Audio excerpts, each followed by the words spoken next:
all kinds of fundraising records and everything else. And it's almost like she's her candidacy has really galvanized the Democratic Party. And money was I think part of the reason that Biden was pushed out. He basically was told that if you don't step down, we're not going to give you any more money.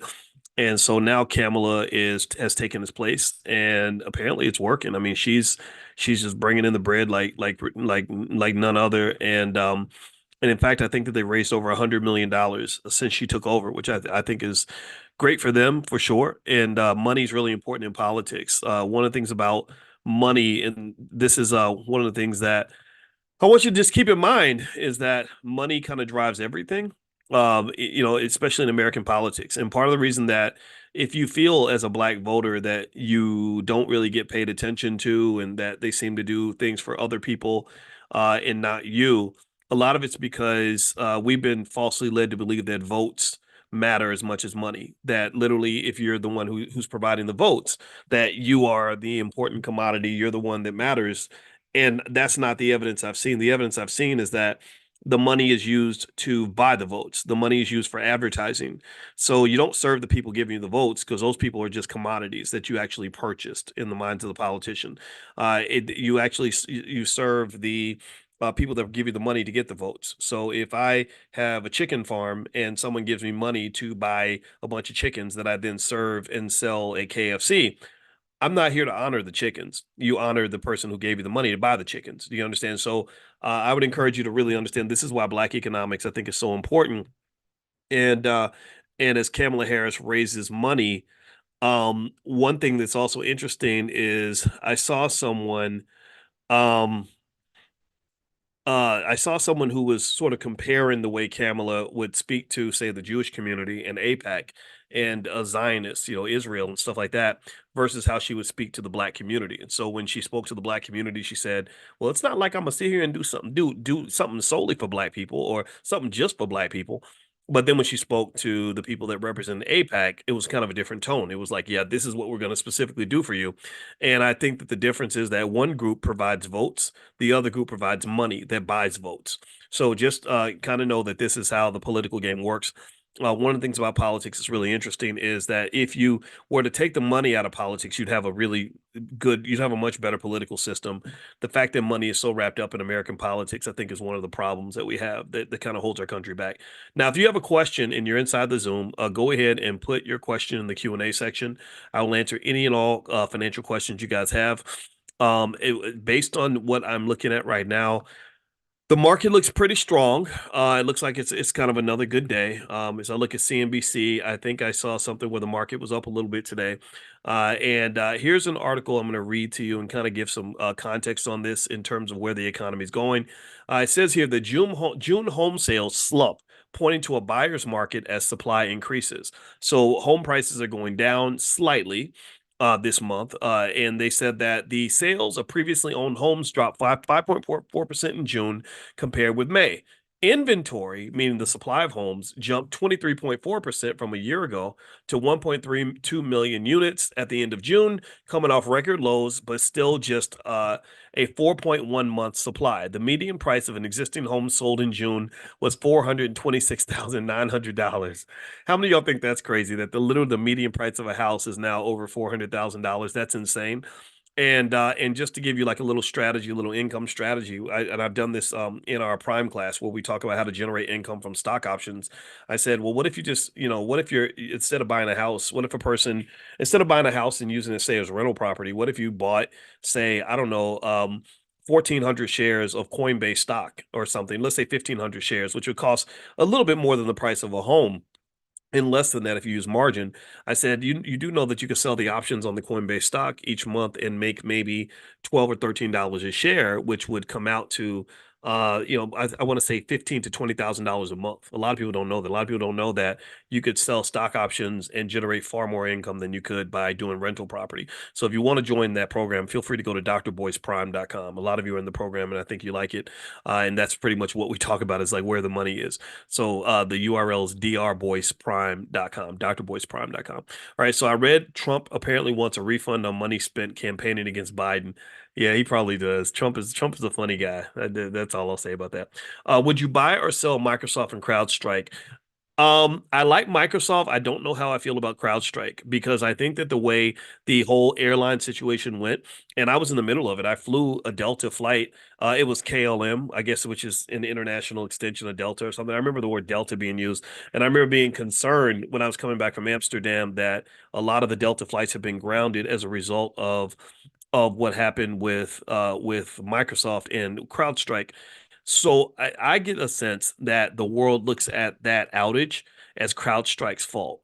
I don't know if it's going to hit Microsoft as much. Microsoft is a little bit more diversified. They're a bigger, stronger company, but somebody messed up. And I spoke about that this morning. If you were in financial consciousness training, you'll know that we talked about just the idea that it's just strange that you would have a scenario where nobody has a backup plan. You know, Microsoft doesn't have a backup plan in case CrowdStrike can't do their job. The airlines don't have a backup plan in case Microsoft can't do their job. So they were literally trying to write these boarding passes by hand. And I was telling you all that if you want to be a good black investor or a good non-black investor, some of y'all are not black, and that's okay. We love you too. We accept everybody, but this is the Black Business School. We are here for the black community first. But hey, anybody's welcome to join. And one of the things I can tell you is that if you want to be a good investor, you have to understand diversification. You have to understand risk management. You have to always be able to ask yourself, like, what if, what if, what if? This is why we do financial consciousness in the morning, because consciousness is the ability to see things that are not there, to see things that could be in the future, to see the present, the past, the future, all the possibilities, to rise to a higher dimension of thinking in terms of how you look at things. And a lot of people don't operate on a higher dimensional frequency when it comes to planning their life or planning their investments. For example, if you have a job with one income stream and you're living paycheck to paycheck, then it's very easy for you to get trapped into a terrible situation where you are incredibly vulnerable financially, where you are, where if one little thing happens, something goes wrong, and you end up, losing that job, you're done, you're fried, you're screwed, and the thing is, that's not where you want to be. You want to be in a position where you are financially prepared for anything that could go wrong, similar to the way Delta should have been prepared. Like, okay, if Microsoft goes down, here's our backup system or whatever. And I'm sure they're going to think about this now, but a lot of times people don't think about risk until it hits them in the face, right? They don't think about risk management or managing potential outcomes until something terrible happens, and then they become very reactive, as opposed to what you really should be. If you're an investor, you should be very proactive. Proactive means I don't want to act after it happens, after something. I don't want to wait till something bad happens. Proactive means I prepare, to avoid the problem instead of having to fix and clean up the problem. And that's really an investing principle. That's a massive investing principle that has a direct impact on your ability to have wealth and build wealth. People who have wealth tend to be very proactive. They're thinking about all the things that could go wrong, all the opportunities that might exist, all the possibilities in terms of what they could do. They're thinking about the past, the present, and the future. They're not just thinking about the here and now. If you can get your mind to that level of thought, then that's going to make a big difference for you. And if you want to get practice on financial consciousness, we do financial consciousness training every morning at 10 a.m. Eastern.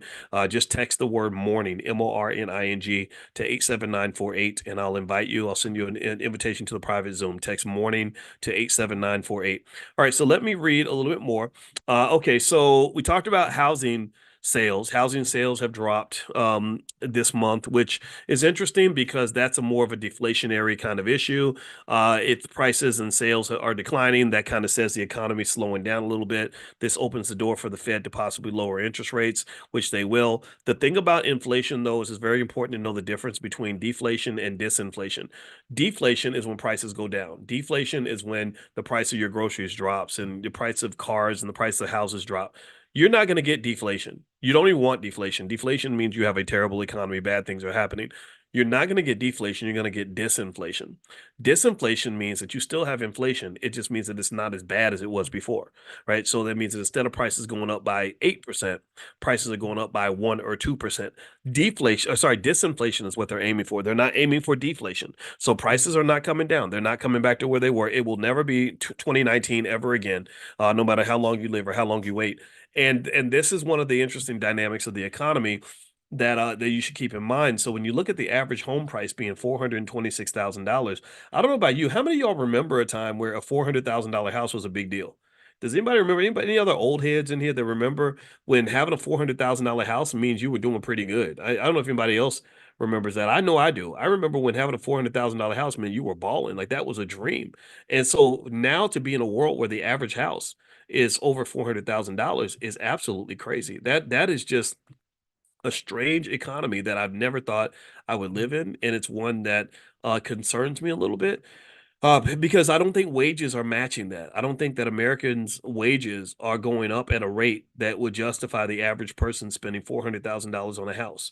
So effectively, what's been built in America is you have an unbalanced economy. You have an unbalanced economy where there are people that are doing really well in this economy, that are prospering. They're going to have lots of wealth, lots of opportunities, and then you're building this really ever-growing underclass, this massive underclass of people that are really going to struggle, where money is connected to all kinds of stress, and it's going to be really hard to survive. So here's what I want to propose to you. I want you to consider this. We used to live in a world where being financially intelligent was optional, where it was a good choice to make. It would put you in a better position than you would have been otherwise. I think it's gone from being optional to being mandatory for anybody that really wants to survive. Like, it's not optional anymore, it's mandatory. And the reason it's mandatory is because this is not an economy where you could just drop yourself in the middle of it and take any opportunity that's given to you and be okay. You can't. You can't just follow the crowd and follow the culture and do what everybody else is doing and be okay.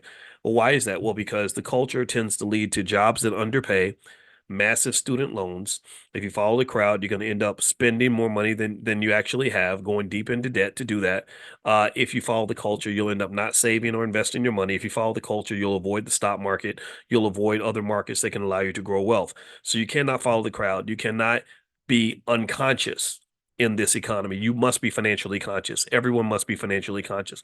Consciousness means that rather than me just dropping myself in a play in whatever wherever taking whatever life gives me and landing wherever I land, conscious means I'm specific and strategic about exactly where I want to be. Because this economy is like a smorgasbord. There's 50 different dishes you can eat, right? You can't eat them all. You can't eat them all. And you can eat more than one, but you can consciously choose what to put on your plate. Now, if you don't do it, if you just unconsciously grab anything that you see, then you're going to eat something nasty or something that makes you sick.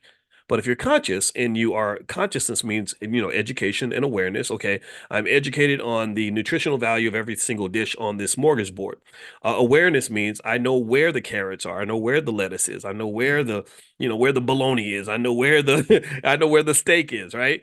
And then another level of consciousness is in my actions. I'm going to specifically grab some strawberries, specifically grab the carrots, specifically grab the spinach so that I can have the kind of meal that's going to make me healthy, as opposed to my friend who's just grabbing anything that's in front of them. And next thing you know, they're sick and they're dead.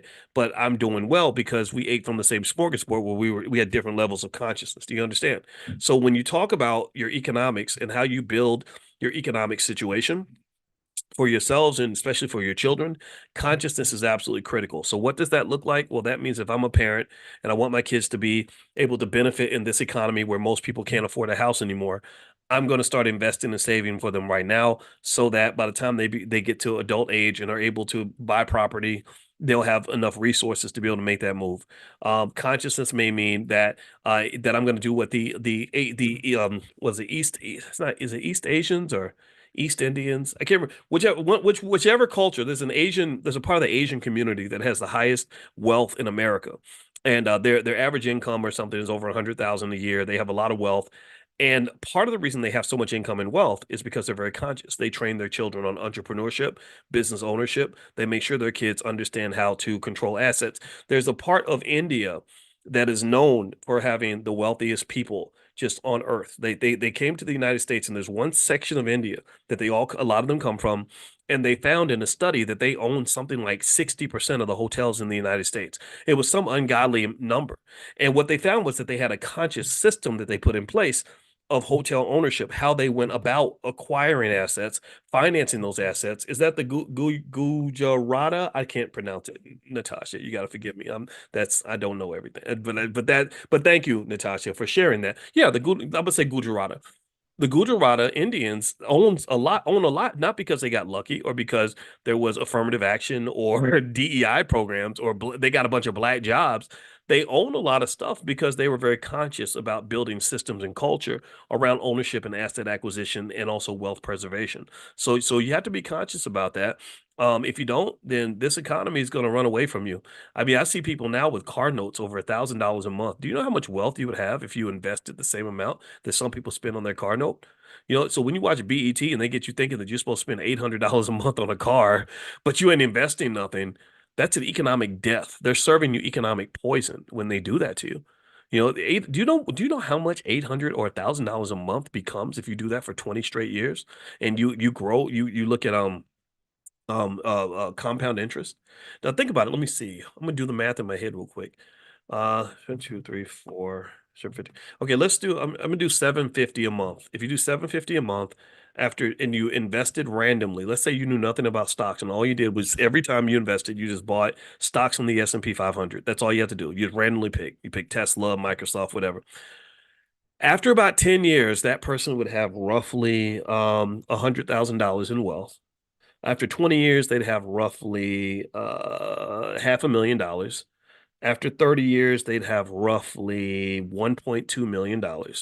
So if you're a person that's been driving fancy ass cars for the last 20 years, you could be close to being a millionaire if you just loved yourself as much as you love your car. If you cared about your kids as much as you care about driving around in a Lincoln Navigator, then your kids could be wealthy, which means that they would have a much easier time navigating through life as a black person than they would being broke. Being black is hard, but being broken black is damn near impossible. Being broken black is literally just a pathway to slavery. It all links back to slavery that ended in 1865, right? They just said, okay, we can't enslave black people anymore, so let's just economically enslave them. Let's put them in impossible situations where they have no options, and a person with no options is basically a slave because someone else controls all your options. You gave all your options away or you sold them, and somebody else gets to decide what you're going to do that day. That's slavery. That's what slavery is, folks. I hate to say it like that, but it's true. All right, so let me answer. I see a question. What are my thoughts on Alcoa? I think Alcoa is a solid company. It's more in the cash cow category. I wouldn't see it as a stock that's like represents any sort of company that's going to be growing or doing amazing things in the next few years. But yeah, it's a good, decent long-term investment. I assume they pay a decently high dividend, stuff like that. Let me see, what else am I reading here? Let me go through a couple more headlines here on the markets. Be really careful because there is some belief that this market is not, that it could be overvalued. That when it's overvalued, that means that any little thing can cause it to crash. So if you haven't put things in place to protect your investments, you may want to do that. I did a training called Stormproof Investing that shows you different ways to protect your portfolio in case of a crash. So you can feel free to go take a look at that. You can go to stormproofinvesting.com. That's stormproofinvesting.com. All right, so let's see. Okay, give me a second here. I saw an article I wanted to go through. Um, okay, GM slowing their EV plans. Uh, will Bitcoin reach its $1 million milestone in 2025?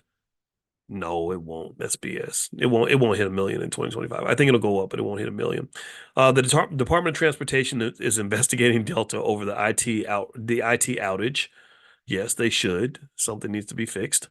Um, Secret Service Director Kimberly Cheadle resigns over the Trump shooting. Yeah, she probably should. You had a guy 100 feet away from him that almost shot his face off.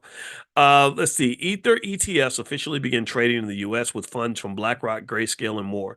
So there are Ether ETFs out that are going to be traded soon. Ether, I'm going to read what it says here. It says Ether is the native cryptocurrency on the Ethereum blockchain. I believe in Ether. I believe it's going to go up. I believe it's a good investment long term. While Bitcoin is often pitched as a type of digital gold, Ether is seen as more of a bet on the growth of the blockchain and crypto more broadly. So some people actually believe Ether is a better investment than Bitcoin. Bitcoin hasn't really proven itself to be very useful, whereas the Ethernet, or sorry, the Ethereum and just what they do on that blockchain is just pretty astonishing, pretty amazing. Just the way they structure contracts and stuff like smart contracts and all that. I cannot imagine a world where that doesn't kick in, especially with artificial intelligence. When you mix artificial intelligence with crypto and the blockchain, you're going to get some extraordinary outcomes. I mean, I think if you mix AI with anything, it's gonna. I mean, I'm a believer. I'm an AI evangelist. I believe AI is going to just change the world in amazing ways. Now, the debate around AI is that there are people who wonder if AI is going to generate enough profitability to match the expectations. You know, people expect it to be $1 trillion sort of breakthrough. And they're basically a year and a half in. They're kind of saying, okay, we're waiting. You know, we're not really seeing all this money that's supposed to be made from AI. I think that they're just being impatient. I think that AI is going to show itself big time. I think that as AI gets better and eventually you hit artificial general intelligence, and then you get to the point where they literally say that when AI hits the level where AI can be as smart as an AI researcher, that could be the last invention ever made by any human being ever. Because they said that at that point, when you have AI that is as smart as the people that have PhDs in artificial intelligence, then you could just literally mass produce 10 million PhDs that are working together to constantly solve problems. And they could probably solve problems collectively in a day that might take 20 or 30 years of research. And so it kind of is this explosion of knowledge and information. I don't know what the hell that's going to look like. I mean, it's going to be amazing and scary and crazy and everything else. But I mean, they even have the robots where they can build their own factories and then build other robots. I mean, when it starts building upon itself, it becomes a real life version of kind of what compound interest is. Compound interest, that's what compound interest is. Compound interest is basically breeding. It's where money breeds more money. Your dollar bills have sex with each other and give birth to more dollar bills. And it gets to the point where you get so much money, like a Warren Buffett, he can't stop making money. He wouldn't be able to stop making money if he tried. He's made more money in the amount of time I've been talking to you than most of you are ever going to make in your whole entire lives. I kid you not. Warren Buffett has probably made more money in the time I've had this conversation than most people will make in an entire lifetime. So this is what compound interest does. So when I visualize what AI will do, AI, I believe, will be like compound interest. It'll just keep building on top of itself and then create things that we can't even imagine. They're even talking about protein compounds, and somehow because the proteins are so complex and you have to fold them into these three-dimensional things. I don't understand it at all, but I remember listening to lectures on it. And the guy said, he said the way it was before, the rule was that one PhD, it took a whole PhD, his entire PhD process to generate like one protein or something, one protein compound or something, like one per PhD. So you go to Yale, you bust your butt, you study in 12 hours a day for 5 years, and then you come out and you've got one of these protein compounds.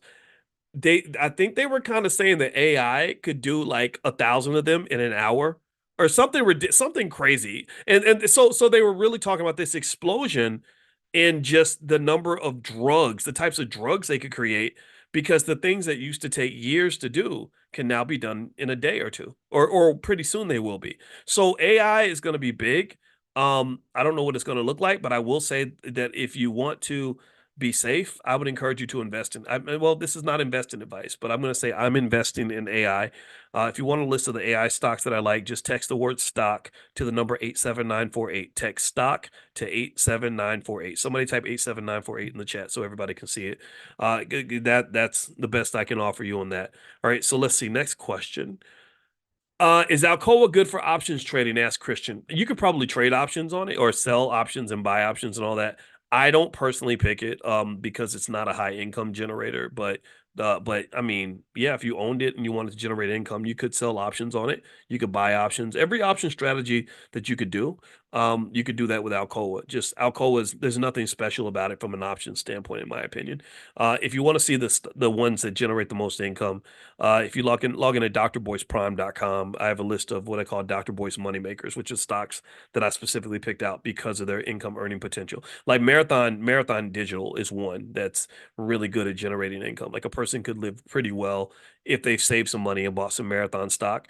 You could almost save. I almost look at it like starting a little business. You know, if I go and I spend my life savings $50,000 and I open a convenience store, what am I doing? Why am I doing that? Well, I'm doing it because my plan is I'm going to open the store, and then I put all my money into the store, and then the store is going to generate income for me on a regular basis. Well, you can do the same thing with shares of stock, and a lot of people don't know that. So I could go and I could buy I don't know. Again, I like Coinbase as an example. I could buy, 1,000 shares of Coinbase, which would cost me a decent amount, but let's say $250,000. But a lot of you have put that much money into your businesses and or your real estate deals and all that. And I could sell the options on that Coinbase stock every month for maybe $12 or $13 a piece. And so I can make $14,000 a month just by being an owner in Coinbase stock. And I like that approach much better than the other approaches because it doesn't require any work. It's a highly liquid investment, which means I can get out of the deal at any time I want. If you go into real estate, anybody who's been in real estate knows that it takes a while to get out of a deal. It's not like something you can do in a day. And sometimes you can't get out at all, especially if the market's down. Or if you think about starting a business, if you start a black-owned business, you can't sell that business because there's no market for that business. Stocks have a highly liquid, highly active market. Good stocks do. So you can get out of it anytime you want to. You could get out, you could get in and get out in an hour if you wanted. So that's my preferred way to make money, and I think it's something that worth looking into. If you want to learn more about that kind of thing, I have a training called How to Make Money Without Working, that I did. It's about 45 minutes. I think you'll really like it. And it's you can get it by texting the word money to 87948. So text money to 87948. You'll instantly get a text that will have that link in there, so you can check that out. All right, so let's see here. Uh, Rain asks about Nike stock. Is it good to sell options? I don't feel like Nike's good for options, but Nike might be good as a long-term investment, especially if the market dips. If the market drops, don't be scared. Don't feel like that's a bad thing. When the market drops, that means everything's cheaper.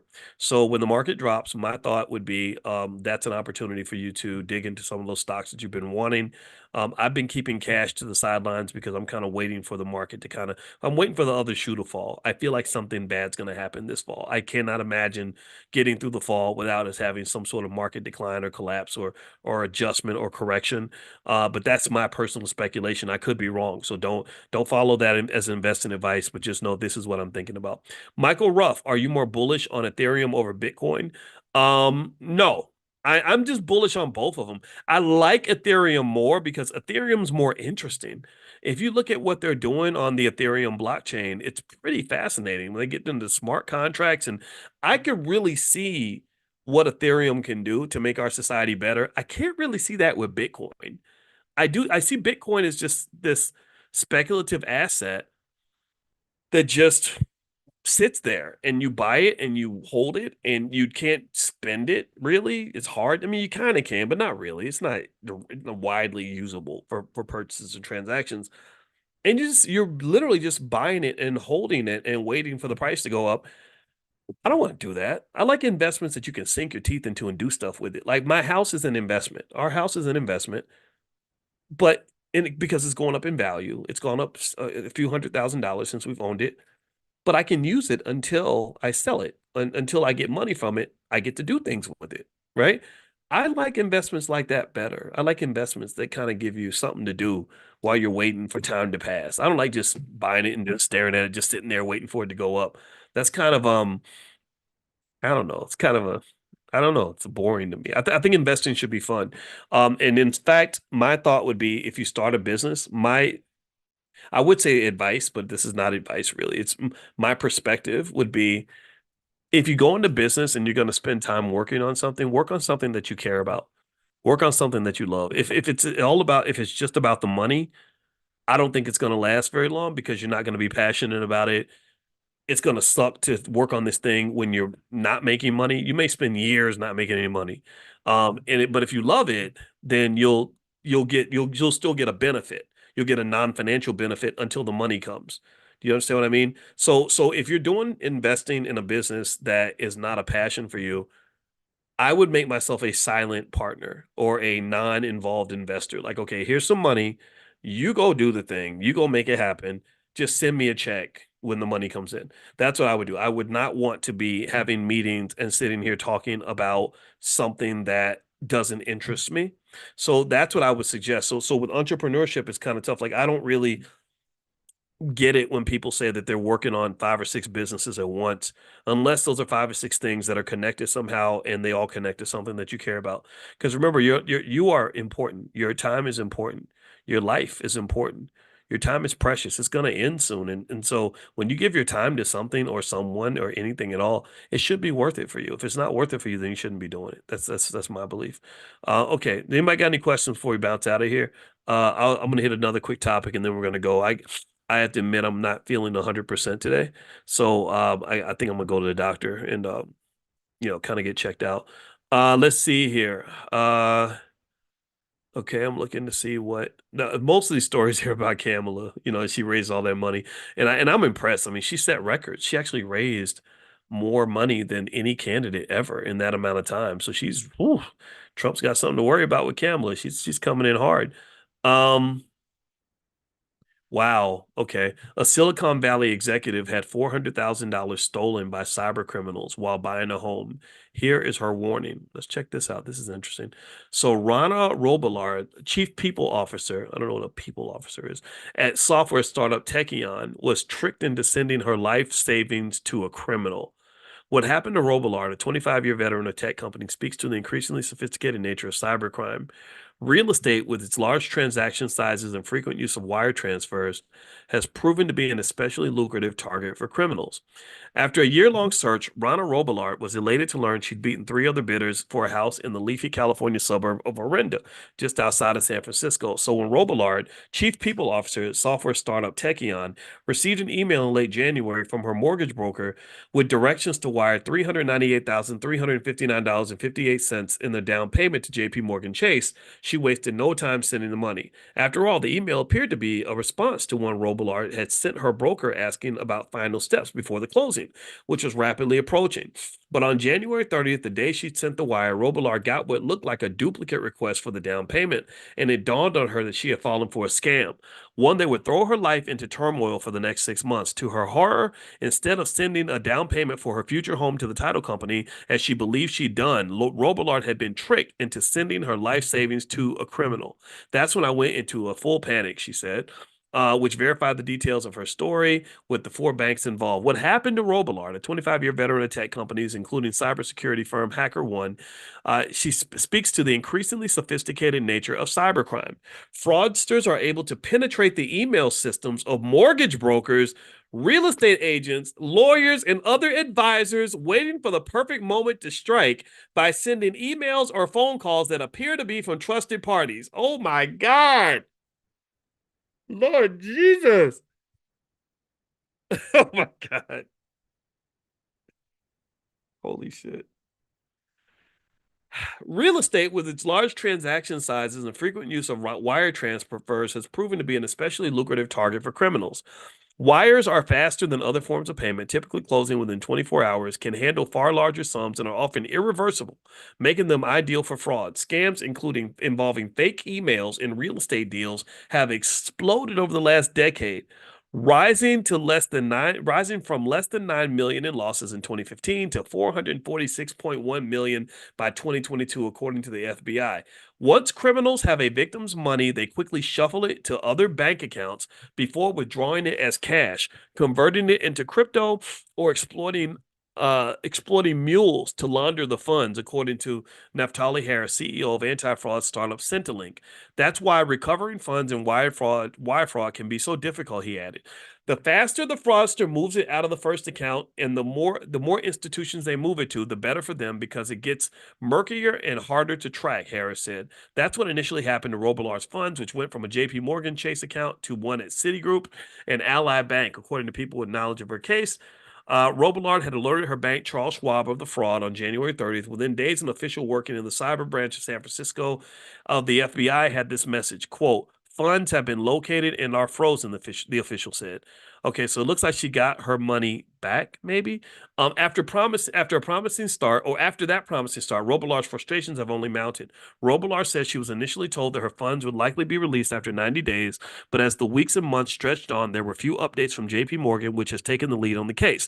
The FBI told her once the banks involved had frozen the funds, its role was over, she said. So Robillard became obsessed with advocating for herself, reaching out to elected officials and government agencies, including the FTC and the Consumer Financial Protection Protection Bureau. Quote, nobody will give you any updates or information, Robillard said. I've been very assertive trying to get people to help, blah, blah, blah, et cetera, et cetera. In early July, she told CNBC she had no idea whether she would ever see her money again. And while been in financial limbo, the world has moved on. The home she had envisioned living in with her daughter, a newly renovated 4-bedroom on nearly half an acre of land, has been relisted for $1.63 million. Robillard says she decided to publicize her story to boost awareness of real estate wire fraud, besides being a last-ditch attempt to get her money back. She said, this is not what I thought my public representation would look like, et cetera, et cetera. Let's see. Robillard acknowledges that she could have been more cautious before initiating the wire transfer. For one, she says she should have confirmed with OS National, the title company, by open door, that the wire request sent to her in January was authentic. But Robillard also sees ample room for improvement in all the parties involved. Her real estate agent should have explained that wire directions would be coming directly from the title company. The banks should have verified that the receiving account was that of a genuine title company and not a fraudster. And her mortgage broker should have used a secure portal for document sharing.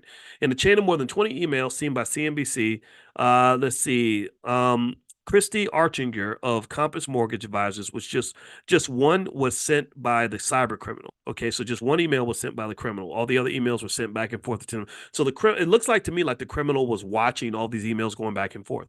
And so the criminal says, okay, so she's expecting an email from person B that's going to ask her to wire this money. So I'm going to step in and be person B and then give her the wrong wire information. That's what I'm guessing is here, which is so crazy because this means now you really have to double check. You can't just trust an email or a text message. And then eventually you won't be able to trust a phone call or even a Zoom call. I don't know if anybody's seen AI, but now they have AI where a person can put on a mask, basically, like have a fake face and move and talk as that person. Did y'all know that? I don't know if y'all knew that or not, but literally you could be on a Zoom meeting with somebody, and if you don't know them, like if you think it's Steve from Bank of America, it'll look like Steve from Bank of America talking to you.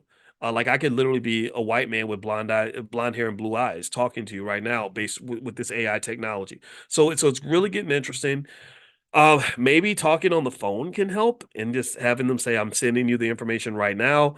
Let's see here. After more than 5 months in limbo, Robillard finally caught a break. A few days after CNBC contacted the banks, she received a $150,000 wire from Chase. Good. It's funny that yeah, of course they reacted because they knew CNBC was about to write a story about it. And then she got the balance of her down payment, which is another $250,000.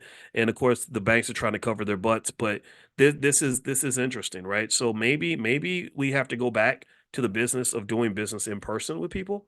That's the only thing I can think of. I mean, because everything digital, it seems, can be duplicated, replicated. Like there was a time going back just 5 years ago, if something was on video, that was seen as evidence. Now that's not true anymore.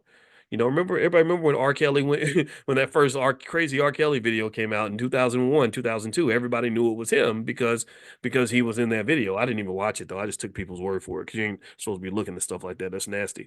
But anyway, now if that were to happen now, you can say, "Oh, it's fake. It's AI." Or if somebody hated him and they wanted to create a fake video, they could, right? So ultimately, AI is changing everything, and I think that if you aren't keeping up with AI, I would encourage you to do that, because it's going to make a big difference in your life. And it's also one of these things where, from a work and productivity standpoint, the use of AI can make you enormously productive. And if you live with your head in the sand and don't pay attention, you're going to get left behind, and there's a good chance you're going to get duped, and you could end up getting replaced by somebody who's using tools that you never took the time to pay attention to. The other piece of that too is, again, going back to investing. There are companies that are going to explode and make insane amounts of money from AI. There's an expectation that one day AI will produce a $1 billion company run by one person. It'll be the first $1 billion company ever created where one person is running that company. So I think investing in AI is a big move. So I have a list of AI stocks. If you'd like to see some stocks that I've invested in to prepare for the AI revolution, just text the word stock to 87948 and I'll send you the list. Just text stock to 87948. Okay, a few more questions that we can bounce out. Let's see. What are a few ticker symbols of the Marathon stock? Every stock, Barbara, only has one ticker symbol. Marathon stock's ticker symbol is MARA, M-A-R-A, M-A-R-A. What are your thoughts on Valero as a stock and 4 stock options. I don't know. Let me look that up in a second. I'll write that down. And Valero. Okay. Let's see. Make sure you tell the doctor you've been overseas traveling. Ask Marcia. Okay, I will. I would definitely do that. Thank you for that tip, Marcia. I love you too. Let's see. Natika says, "How do you feel about TV Tokyo Holdings Corporation (TYO)?" Okay, I will look both of those up. And one more thing to remind you, and the reason part of the reason I have to go also is because late in about an hour, I'm going to speak with Asada from Urban Intellectuals about her Math Genius program, which we're blending with our Black Millionaires of Tomorrow program to make sure our kids are not just financial geniuses, but that they know the math behind it. The schools are not teaching math at an adequate level, and if you don't know math, you can't make money because you can't. You have to be able to count your money. You have to be able to know percentages and stuff like that. So, and because we know that we can educate our own kids, we're partnering with people that are doing that.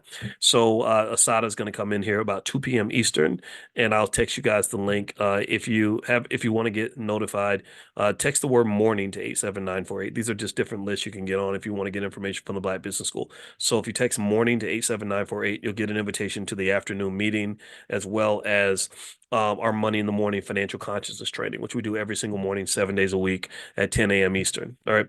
So give me 1 second here. I'm going to look up those stocks really quick, and then that'll be the last thing we do today before we bounce on out. Okay, so let's see. Valero, Valero. Okay, Valero. Let's see. It is an energy company. Okay, in the manufacture and marketing of transportation fuels. I like the investment in energy. Um, yeah. I mean, would I buy this stock? I don't own it, but I like it. I like it. Now, as far as an asset to sell options on, I mean, it's not terrible. Let me see. Is it high risk or medium? It doesn't seem to be high risk. So if you did pursue an option strategy to generate income from the stock while you owned it, if the price is 147 and you did say a monthly call option that you sold, you could sell that for 214. That there are better stocks to generate income from, but that's not bad. So let's say you owned 1,000 shares of this stock. Well, you could generate a couple $1,000s a month, by selling the option. So it could be a moneymaker while you wait for the price to go up. So I don't hate it. I don't hate it. I don't. It's not one that I'm going to buy, but I don't hate it. The premiums are pretty weak, Kendall. That's a good point. It's weak relative to some of the other assets that you can dig into. All right, so TYO Direxion Daily 7 to 10 year Treasury Bear 3X. Okay. Now when I looked up TYO, I didn't get that Tokyo company. I got um, the daily 7 to 10 year Treasury Bear 3X shares, which, let's see, it provides 3 times exposure to a market value weighted index of Treasury bonds with remaining maturities between 7 and 10 years. So that's all about Treasury bonds. So that other stock, I didn't see anything about Tokyo in this ticker. So it may not be traded in the United States. So yeah, so I don't have much to say about that because that other one was that's not what I'm interested in at all. So, but yeah, so bring your questions next time. I'll be happy to answer them and see you in their Kindles. Good to see you. I hope you guys will consider coming to the All Black National Convention. It's going to be October 25th through the 27th in Chicago or a suburb of Chicago called Lombard, Illinois. We are making deals every day with great people that are coming. Dr. George C. Fraser is coming now. Brother Nuri Muhammad is going to be one of our speakers. Lamar Tyler, the Black millionaire maker, is going to be there. Constance Carter, who owned the largest Black real estate firm in California, is going to be there. Just and about 30 other scholars. We met a sister who is the president of the National Black Psychologists Association. She's going to be there. The president of a college in Illinois, Prairie State College. We're working to get him there. So there's a lot of people that are coming. So if you want to be around people who are not scared to be Black, who believe we can solve our own problems, who are just great people to know, you can start investment groups with. We have lots of students that have investment groups and investment clubs, and they're working together. We have over 1,000 students that are trading and selling stock options and generating large amounts of money, large amounts of income from that. We have a mastermind. I don't mention it that much, but I do have a mastermind. If you want to apply for the mastermind, you can go send an email to support@theblackbusinessschool.com. That's support@theblackbusinessschool.com. They can help you find anything that you're looking for, and we got you covered. So anyway, have a good day, everybody. God bless you. Thank you, Amani. I see you, Amani, in the chat. Amani's part of our team, and she really helps a lot. And I'm going to go and head on out. So I'll see you guys later, and I'll